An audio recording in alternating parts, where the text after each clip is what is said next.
Indonesia. Vast, mysterious, unexplored. Home to 200 million people. For sheer size, energy and diversity, Indonesia is in a class of its own. Of all its 17,000 islands, Sulawesi is the most magical. Isolated by deep ocean trenches, it is home to more unique species than any place on Earth. This is the biggest frog I've ever seen. It's absolutely amazing. But Sulawesi is under threat. When you're sitting in Europe in your armchair watching a natural history programme and thinking, I'd like to make a difference, there is a way you can make a real difference. You can come out and join a project like this one and actually help scientists, because without the volunteers this whole project wouldn't run. Operation Wallacea is trying to save the rainforests and coral reefs of Sulawesi. Run by scientists, it relies on the hundreds of volunteers who travel here every year. They dive on the coral reefs off the paradise island of Hoga, and they live with the Bajau sea gypsies of Sampella village. The bite on these is actually very, very nasty. In this episode, Sam doesn't mind playing with a python, but some things scare him witless. This is extreme caution time. And how will this Aussie's jungle traps help save the rainforest? Bit of a problem getting buckets. An Indonesian dawn is a noisy affair. Every village has 100 cockerels, and each one of them is determined to out-doodle-doo the neighbours. This is the village of Labunda Bundo, on the eastern coast of Buton Island. Ideally situated on the edge of the Lambusanga and Kakanawi forest reserves, it has played host to Operation Wallacea's jungle research programme for the past 2 years. Yang terakhir yang betul, Delta Victor Charlie, Roger.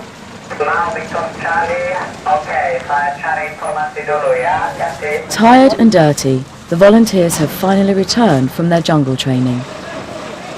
For the next week, Labunda Bundo will be their new home. Sort your stuff out. We're still in 18. Tomorrow they will help the expedition to catch new species in the jungle. But for now, the only thing they're interested in tracking down is a half-decent mattress.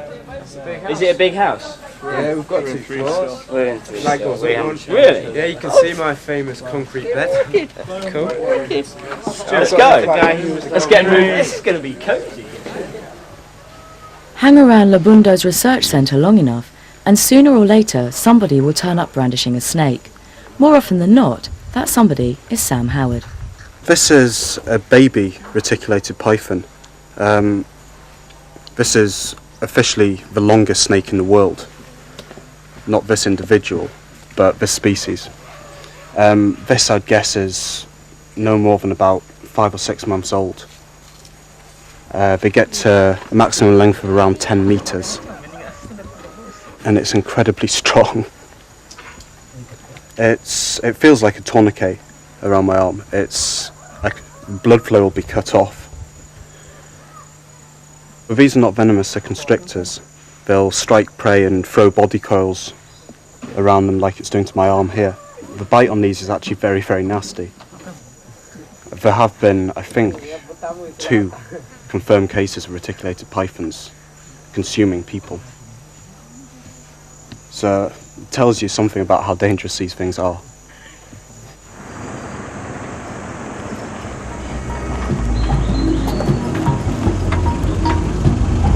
Okay, so here we are then. This morning, Dr. Tim Coles, Operation Wallacea's overall director, is taking newcomer and bird expert Dave Kelly on a guided tour around the Lambusanga Forest Reserve.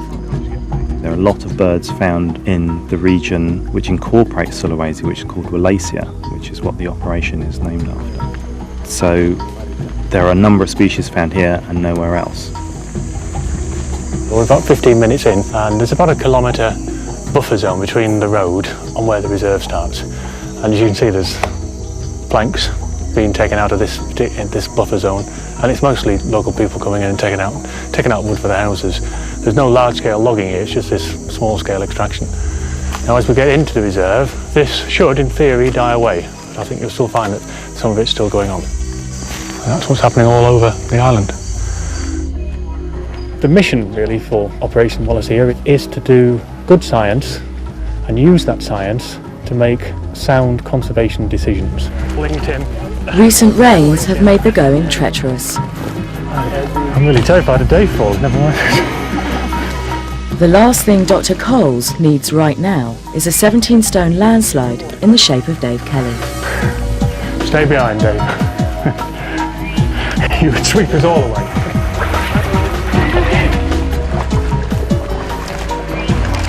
Regardless of his size, no one's told Dave that river walking is best done in boots or sandals because of the jagged stones.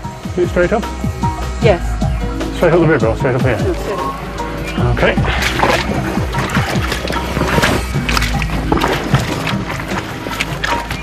But now he has found out for himself. One of the nice things about this project is it tends to attract people who are very, very committed to what they're doing. Nobody's out here because it's a way of making money. They're out here because they actually believe in what they're doing.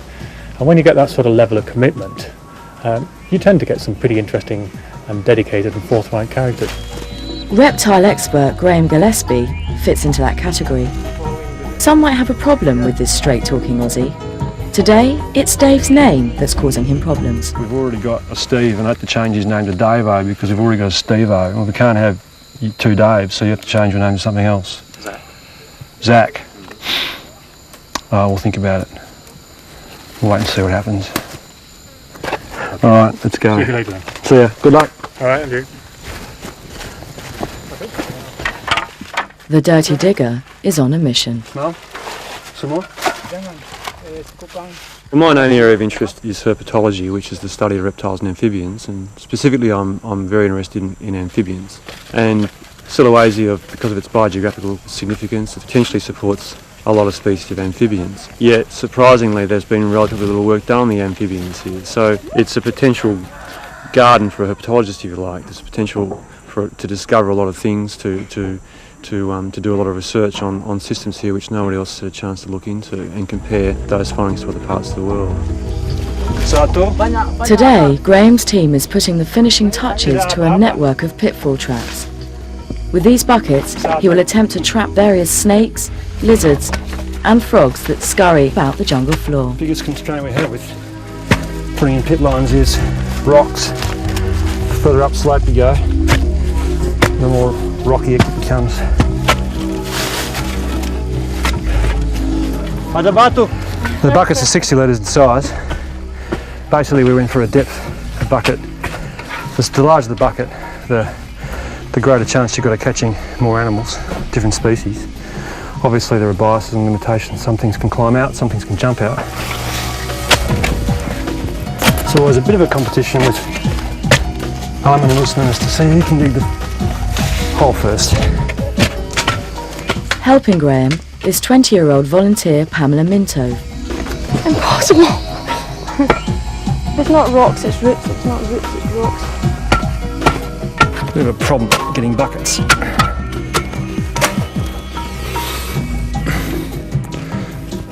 I'm going to have to improve my Indonesian because I'm sure they're slagging me off. Being so slow. Too many roots. Bang it, bang. Get them out of there. Mad Australian bloke. That's alright. Apart from the constant cheek and sarcasm. You want to start doing the fence?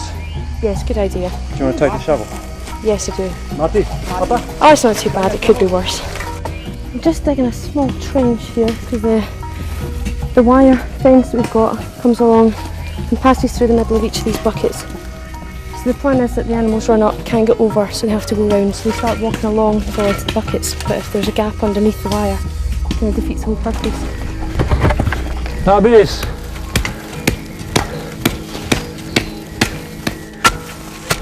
Graham has also enlisted the help of Aliman and Usman from the village of Labunda Bundo. These lads are expert trackers and they really know their animals. Up. Can you pin that end in really firm? Pass me a peg. Okay. Actually, give me two. There's two there? Yeah. Yeah, there's another two. Okay. So the idea is to get the fence to run across top of the buckets. We also don't want a gap at the end so lizards can, when they hit the fence, they run along. If they find a gap like that, they'll just get straight under. So if you're going to do a job like this, you may as well do it right.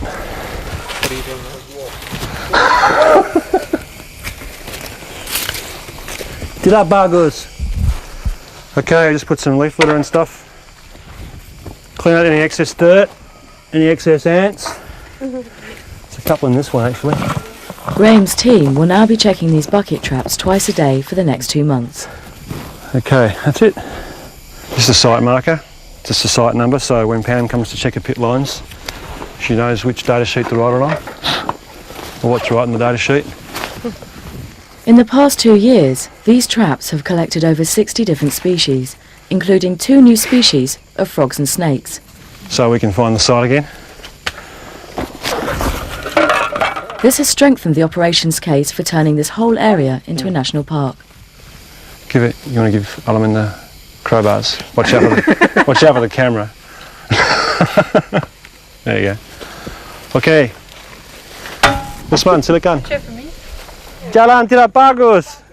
Jalan bagus.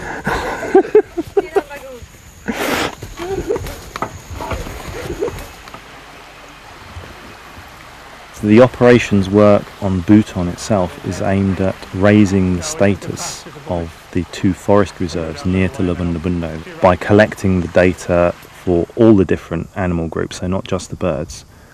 We're hoping that we can show that they are important areas for conservation.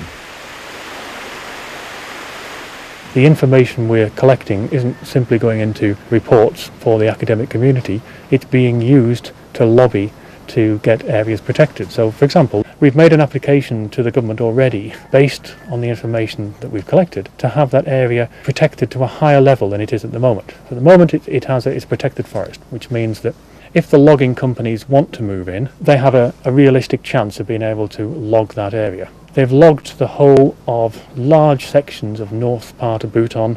They're now 20 kilometres north of this protected forest reserve. The information we've got, I hope, is going to be in the nick of time to be able to persuade the government to give it a high level of protection, a national park status. Coming up, who is responsible for this mess? I don't want anybody to within metres of this. And why is Snake Man Sam so scared of what's in his trap? Find out after the break.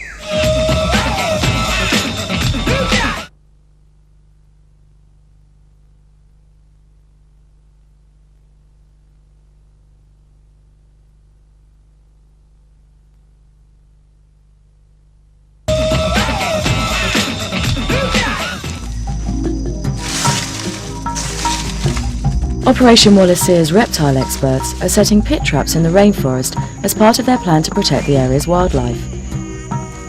But are they working? I've been doing it enough. I've not really found anything nasty in them yet. It's worrying me when I stick my hand in the bucket. Yeah, it's typical ink, typical bloody pond. Want me to go out? Crawlies. You want me to do it? Most of the volunteers, generally speaking, are really interested in what we're doing, and so it's a learning experience for them. Most of them have got no experience at all, and it's always good to be able to pass on some information, some knowledge to young people who are clearly interested in what you're doing. This is another species of skink. It's only the 3rd individual that we've actually caught in the pit trap. It's only the 4th individual we've seen during the entire study this season. The systematics of this particular genus is unresolved at present, so we'll be collecting this as a specimen for DNA work.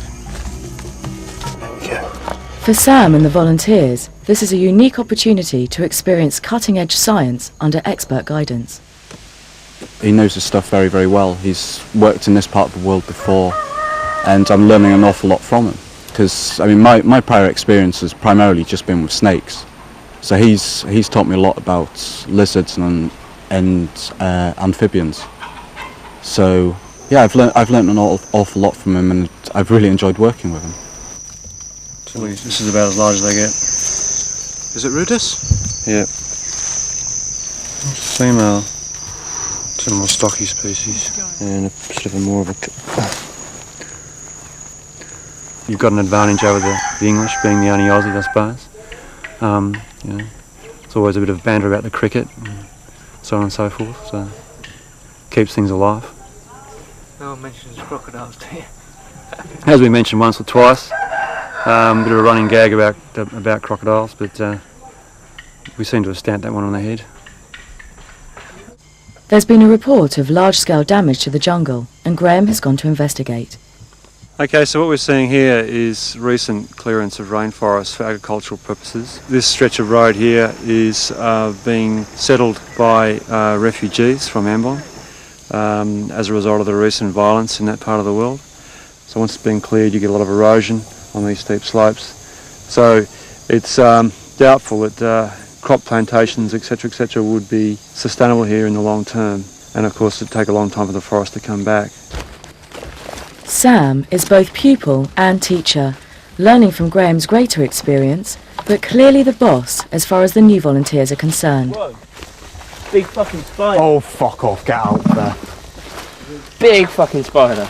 You wanted your giant spider? Now's your chance. Yeah, I found one. Nice one. Shaft. I've got to get this out. Okay, just back off, guys. Ed had a Pringles container, unfortunately. Unfortunately, Ed still got the Pringles container. Have you got any big plastic bags on you, or just those ones I gave you? Shit, I should have brought a big one. The local guides and things around here are terrified of these. They've informed us that they can kill. And I'm inclined to believe just about everything these guys say. They are superb, they really know what they're talking about. So this is extreme caution time. Yeah, it's unbelievable. Things like the Sydney funnel web, Atrax robustus and things like that. They're just unbelievably aggressive. Things like shadows and slight movements will set them rearing off on the back legs. So you don't really want to get on the wrong side of them, really. And you don't really want to go picking them out of pitfall traps and sticking them in bags. So I'm just going to leave it to Sam. I've never seen a bird-eating spider in the wild before. It was a little bit scary at first because it was just there in the pit trap. I think everyone was quite excited about it. I don't want anyone to do the meters of this. We decided to take it back so we could have a proper look at it. Sam had come across the sapling technique for getting hold of dangerous spiders, and I'd come across it as well. So we thought we'd take it back. I don't know if that was the best idea, to be honest. Just taking back a live spider that could be deadly. Do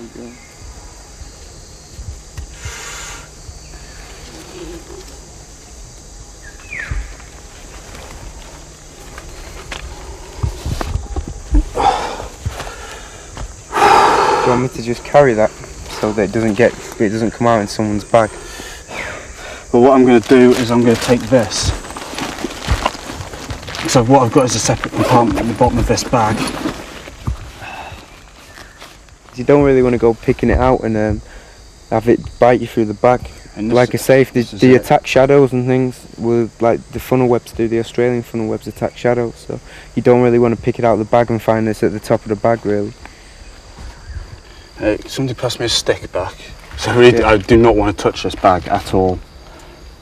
Quite an interesting moment in my stay here, but I was never worried because I just kept my distance and let Sam get in there and do what he does best. He's quite a Steve Irwin, in my opinion. He's quite good at all that stuff, jumping around the jungle and grabbing stuff. He's very professional when it comes to that kind of thing, so I thought I'd let him get on with it. Just stand back and watch him get bitten. And it's going in that bottom compartment. It's really well padded, so there's no way it's biting through this bag.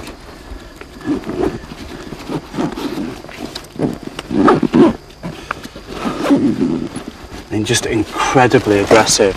And just even putting that stick, and this thing is rearing up on its hind legs, it's striking at the stick. Full-on arachnophobia job. Worldwide, there are 830 different varieties of tarantula. Some can grow to the size of a dinner plate, with 10mm fangs. We took it back to the lab, and then we had to decide what we were going to do with it. So, I mean, it's a big spider, it's quite dangerous. And we don't know how dangerous because we don't really know what kind of species it is exactly at the moment. So we had to decide how we're going to handle it. You always have to be quite cautious when you don't really know how dangerous something is. Despite its name, bird-eating spiders prefer to feast on insects and lizards. The name originates in Victorian times, when explorers spoke of tarantulas eating hummingbirds. Yeah, it's where we have fun and games. It was very tense. There was a lot of people just wondering what was going to happen next, wondering if we were going to survive, wondering if it was going to jump out and kill everyone. And I think that the tension was building. They were all wondering whether they were going to survive as well. You could almost cut the tension with a knife. So, yeah, I think they were all very excited about what was going on, because most of them were scared of spiders, and we had quite a big one in there. It was very dangerous. Where the hell are you? Sam must now photograph the spider. Right in the end. To do this, he must first release it from the bag.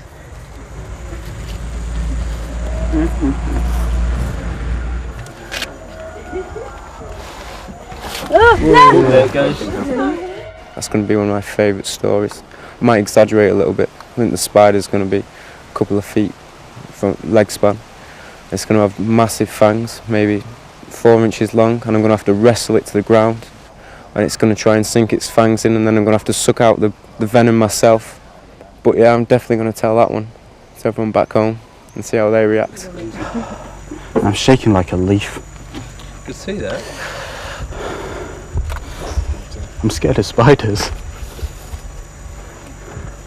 Spiders really freak me out. They don't. Go on. No. What's the bet it jumps on me? As long as it's not me. Yeah. Don't do that. It's horrible. So the snake man's afraid of spiders. Arachnophobia strikes in the middle of the jungle. Join the volunteers of Operation Wallacea next time as they continue their valuable and exciting work towards saving paradise. I don't suppose you could do that again, could you? Because I missed it.